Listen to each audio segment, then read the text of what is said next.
আসসালামু আলাইকুম ভিউয়ার্স, খুরশিদ আলম রিপন বলছিলাম পিনাকেল কনসালটেন্সি গ্রুপ থেকে। আজকে কথা বলব স্টাডি ইন মালয়েশিয়া নিয়ে। আসলে বাংলাদেশ থেকে প্রত্যেক বছর কিন্তু হাজার স্টুডেন্ট মালয়েশিয়া যাচ্ছে। তো মালয়েশিয়া তো আসলে খুব বেশি ডেভেলপ কান্ট্রি না, পাশাপাশি কান্ট্রি। আজকের সেশনে একটু আলাপ করব যে আসলে মালয়েশিয়া কারা যাচ্ছে, যাওয়া উচিত কিনা বা গেলে কিভাবে যাচ্ছে?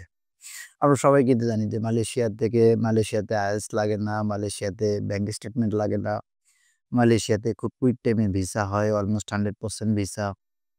আ সো এত সহজ সবকিছু কিন্তু মোটামুটি হাতের নাগালে। ১ থেকে ১.৫ মাসের মধ্যে যাওয়া যায়। কোনো ল্যাঙ্গুয়েজ ব্যারিয়ার নেই, কোনো স্পন্সর লাগে না। এখন আসুন জানি যে আসলে মালয়েশিয়া যে এত সহজ মালয়েশিয়া যাওয়া যায়। তো মালয়েশিয়া যাওয়া আসলে ওর দিকে না একটা স্টুডেন্টের জন্য। মালয়েশিয়া আমাদের বাংলাদেশ থেকে যারা হাজার স্টুডেন্ট যাচ্ছে তারা বোকা নাকি আ আসলে এই যে যাচ্ছে তারা বেনিফিটেড হচ্ছে, কিভাবে বেনিফিটেড হচ্ছে সেটা আমরা সেশনে আলাপ করব। ১ম এ যে দেখি যে আসলে আমরা অনেকগুলো সেনজেন কান্ট্রি আছে বাংলাদেশে যেগুলোর এমবাসি নাই। কোনটা নেই? বেলজিয়ামে। যেমন আমরা রিসেন্টলি একটা স্টুডেন্টের নিয়ে অনেক প্রবলেম ফেস করছি। সেটা হচ্ছে যে বেলজিয়ামে একটা স্টুডেন্ট টিউশন পাঠানোর পরে আপনারা সবাই জানেন যে ইন্ডিয়ার ভিসা এখন খুব ডিফিকাল্ট। সো ইন্ডিয়ার ভিসা পাচ্ছিলাম না। স্টুডেন্টকে আমরা মালয়েশিয়া পাঠাই। সো মালয়েশিয়া যাওয়ার পরে নরমালি মেইল করার পরে মালয়েশিয়া যখন এমবাসিতে মেইল করলাম তারা বলল যে, "ইয়েস জমা দিতে পারবেন।" যখন স্টুডেন্টটা জমা দিতে গেল তখন তারা বলল যে, "তোমার ডাবল এন্ট্রি ভিসা লাগবে।" সো ডাবল এন্ট্রি ভিসা কিন্তু ভিজিটের জন্য হয় না। এটা হয় আসলে মূলত যারা স্টুডেন্ট ভিসায় যায় না, যারা লিগালি এখানে স্টে করছেন। সো এই যে বেলজিয়ামের কথা বললাম, বেলজিয়াম কিন্তু ভিসা রেশিও অলমোস্ট 100%। আরো অনেকগুলো কান্ট্রি আছে যেমন গ্রিসের বাংলাদেশ স্টুডেন্টদের জন্য ভিসা রেশিও অনেক ভালো, পর্তুগালের ভিসা রেশিও ভালো, ফিনল্যান্ডের ভালো, লিথুনিয়ার ভালো। অনেকগুলো কান্ট্রি আছে যেগুলো ইজিলি টিউশন ফি কম, ভিসা পাওয়া সহজ, এন্ট্রি রিকোয়ারমেন্টস কম। কিন্তু আমরা প্রবলেম যেটা ফেস করি সেটা হচ্ছে যে এই কান্ট্রি গুলোর বাংলাদেশ এমবাসি নেই। সো স্টুডেন্টদের কিন্তু সেকেন্ড কোনো ডেস্টিনেশন এ যাইতে হয় এবং আমাদের জন্য ওরা ডেডিকেটেড যে এমবাসি যেটা আছে সেটা হচ্ছে দিল্লি। সো দিল্লিটা এখন বাংলাদেশি স্টুডেন্টদের ১ নাম্বার তো ইন্ডিয়ার ভিসা প্রবলেম, 2nd প্রবলেম হচ্ছে ভিসা রেশিও কম। কারণ ইন্ডিয়া গেলে ছাড়া আমাদের এখন ভিসা বেশি দিতে চায় না। কারণ দিল্লিতে যে এমবাসি গুলো আছে এগুলো মেক্সিমাম ভিসা অফিসার কিন্তু ইন্ডিয়ান।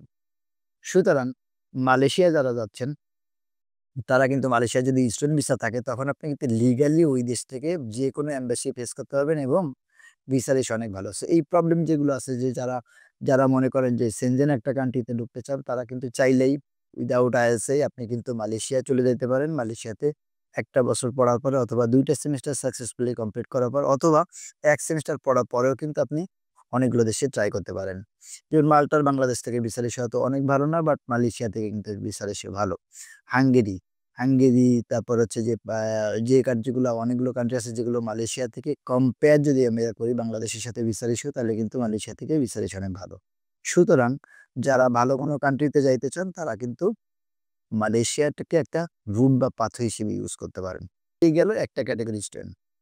আরেকটা জিনিস আপনি খুব খেয়াল করে দেখবেন যে বাংলাদেশে কিন্তু আপনি চাইলেও নামকরা কোনো ইউনিভার্সিটির ক্যাম্পাস পাবেন না। যেখানে আপনি ১ বছর পড়ার পরে অথবা ২ বছর পড়ার পরে আপনি ক্যাম্পাস ট্রান্সফার করে অন্য ডেভেলপ কান্ট্রিতে যাইতে পারবেন। এই ফ্যাসিলিটিসটা কিন্তু মালয়েশিয়াতে আছে। মালয়েশিয়াতে আপনারা জানেন যে অনেকগুলো টপ ডেস্টিনেশন এর ইউকে এর অনেকগুলো ইউনিভার্সিটির ক্যাম্পাস আছে, অস্ট্রেলিয়ার অনেকগুলো ইউনিভার্সিটির ক্যাম্পাস আছে, ইউএস এর অনেকগুলো ইউনিভার্সিটির ক্যাম্পাস আছে। সো এটা কিন্তু একটা গ্রেট অপরচুনিটি। আপনি যদি এখান থেকে মালয়েশিয়ার ওই ইউনিভার্সিটি গুলো যান, তাহলে আপনি ওইখানে আপনাকে কি করতে হবে ১ টা বছর অথবা ২ টা বছর। আপনার কিন্তু রুটটা তারা বলে দিবে যে 2+2 অথবা 1+4 2+2 মিনস হচ্ছে হয়তো ২ বছর আপনি মালয়েশিয়াতে পড়বেন, বাকি ২ বছর আপনি অস্ট্রেলিয়ায় পড়বেন অথবা ইউকে তে পড়বেন অথবা ইউএসএ তে পড়বেন। সো এই ফ্যাসিলিটিস গুলো কিন্তু মালয়েশিয়াতে আছে। সুতরাং এখন আমরা সবাই জানি যে বাংলাদেশ থেকে ইউএস এর ভিসা রেশিও অনেক খারাপ। অস্ট্রেলিয়া যাইতে গেলে আপনার স্টাডি গ্যাপ কতটুকু আছে বা অনেক ডকুমেন্ট দেখতে চায়।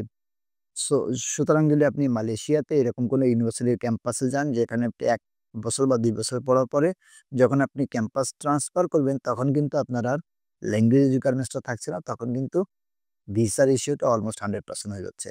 সুতরাং এই ক্যাটেগরি স্টুডেন্ট কিন্তু আপনারা যাইতে পারেন। যারা মালয়েশিয়াতে যাবেন আরেকটা ক্যাটেগরি অনেকে আপনারা চাচ্ছেন হয়তো আমরা জানি মালয়েশিয়া ইসলামিক কান্ট্রি, মালয়েশিয়ার সবকিছু মিলে ওভারঅল কন্ডিশন ভালো।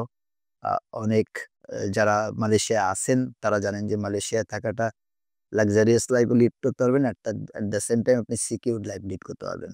সুতরাং যদি আপনি মনে করেন যে না আপনার দরকার নেই অস্ট্রেলিয়া, নিউজিল্যান্ড যাওয়ার। কিন্তু আপনি you are looking for a quality degree. তাহলে ডুয়াল ডিগ্রি প্রোভাইড করছে। আপনি কিন্তু মালয়েশিয়ায় বসে অস্ট্রেলিয়ান ডিগ্রি পাবেন, মালয়েশিয়ায় বসে ইউকের ডিগ্রি পাবেন, মালয়েশিয়ায় বসে টপ ডেস্টিনেশন এর ডিগ্রি কিন্তু পসিবল। সুবিধা কি হচ্ছে যে ইউনিভার্সিটির টিউশন ফিটা অস্ট্রেলিয়াতে ছিল হয়তো ৳২০,০০,০০০ সেটা আপনি হয়তো ৳১০,০০,০০০ মালয়েশিয়াতে করতে পারবেন। কিন্তু সার্টিফিকেট কিন্তু আপনি সেম সার্টিফিকেট পাচ্ছেন। সুতরাং আপনি চিন্তা করে দেখেন অনেকগুলো বেনিফিট। একটা হচ্ছে যারা যে ক্যাটেগরির স্টুডেন্ট যারা চায় যে আমরা ১ টা বছর পরে ভালো কোনো সেনজেন কান্ট্রিতে ট্রান্সফার করতে চাই তারা একটা রুট হিসেবে নিতে পারে। যারা মনে করে যে আমি অস্ট্রেলিয়া বা ইউকে টপ র্যাঙ্কিং ইউনিভার্সিটিগুলো যাইতে চাই, আমি 1st ইয়ার, 2nd ইয়ারটা মালয়েশিয়াতে পড়ি, 3rd ইয়ার, 4th ইয়ার ওই দেশে দিয়ে পড়তে পারি। ভিসা জটিলতা কখনো নেই। একটাই রিকোয়ারমেন্টস যে আপনার সিজিপিএটা 2.5 রাখতে হবে। আরেকটা ক্যাটেগরি স্টুডেন্ট যারা মালয়েশিয়া থেকে কারণ মালয়েশিয়া থাকলে সুবিধা কি? আপনি ৩ ঘন্টায় দেশে আসতে পারতেছেন। আপনার কেউ যদি আমেরিকা থাকে, যদি তার বাবা অসুস্থ হয়, মা অসুস্থ হয়, আপনাকে কিন্তু অনেক টাকা দিয়ে টিকিট কেটে ২ দিন জার্নি করে তারপর দেশে আসতে হবে। মালয়েশিয়ায় কিন্তু মাত্র ২৫,০০০, ৩০,০০০, ৪০,০০০ টাকার মধ্যে টিকিট কেটে আপনি অল্প সময়ের মধ্যে আপনি কিন্তু দেশে ঘুরে যেতে পারতেছেন। ইভেন কেউ চাইলে কিন্তু মাসে একবারও কিন্তু দেশে আসা সম্ভব। কিন্তু আপনি মালয়েশিয়াতে বসে অস্ট্রেলিয়ান ডিগ্রি পাওয়া পসিবল, ইউকে ডিগ্রি পাওয়া পসিবল।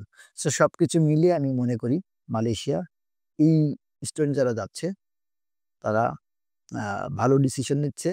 বাংলাদেশে বসে ৫ বার রিফিউজ খেয়ে, ৬ বার রিফিউজ খেয়ে লাইফটা নষ্ট না করে, পড়াশোনা থেকে ডিটাচ না হয়ে, ফ্রাস্ট্রেটেড না হয়ে, কুইক একটা দেশে যারা রিফিউজ হয়েছেন, তো মালয়েশিয়ার সবচেয়ে বড় একটা সুবিধা হচ্ছে যে, যেকোনো কান্ট্রির রিফিউজাল থাকে এটা কিন্তু কোনো প্রবলেম না। সো যদি এমন হয় যে আপনি ৩ বার ইউএসএ রিফিউজ খেয়ে মন খারাপ করে বসে আছেন, পড়াশোনা বাদ দিয়ে আছেন, এরকম অনেক স্টুডেন্ট আমি মিট করেছি পার্সোনালি। যারা এমবাসি এপ্লাই করে প্রেজেন্ট সব বাদ দিয়ে বসে থাকে। মনে করে যে এমবাসি এপ্লাই করছি, ইউএসএ ইউনিভার্সিটি অ্যাডমিশন পাইছি মানে তো আমার ভিসা আমি ইউএসএ যাচ্ছি। এরকম স্বপ্নের মধ্যে না থেকে বাস্তবে থাকতে হবে। যদি এরকম হয় যে ডেভেলপ কান্ট্রি গুলা রিফিউজ খেয়ে আপনি মন খারাপ করে ফ্রাস্ট্রেটেড হয়ে বসে আছেন, সেক্ষেত্রে মালয়েশিয়া আপনার জন্য একটা ভালো রুট হইতে পারে। এবং মালয়েশিয়ার কোনো ব্যাংক লাগে না, আইএলটিএস লাগে না, কুইক ভিসা হয় এবং অলমোস্ট 100% ভিসা হয়।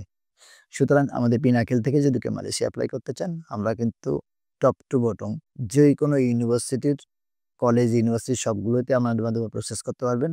মালয়েশিয়া পিনাকেল থেকে প্রসেস করলে অফার লেটারের জন্য কোনো পেমেন্ট করতে হবে না। ইভেন আফটার ভিসা ৳১ পেমেন্ট করতে হবে না। আমরা যে সুবিধাটা দিচ্ছি যেহেতু ২৩ বছর ধরে কনসালটেন্সি লাইনে আছি, আমাদের মাধ্যমে কেউ প্রসেস করলেও কুইক প্রসেস হচ্ছে এবং ওইখানে যাওয়ার পরে এয়ারপোর্টে পিকআপ, থাকা, খাওয়া, পার্ট টাইম জব সবগুলোর ক্ষেত্রে কিন্তু আমরা সাপোর্ট দিয়ে থাকি।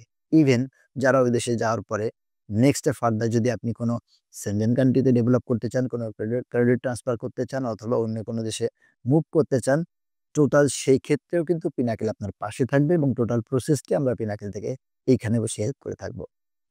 কষ্ট করে যারা দেখছিলেন তাদেরকে ধন্যবাদ জানিয়ে আজকের সেশনটি এখানে শেষ করছি। আল্লাহ হাফেজ।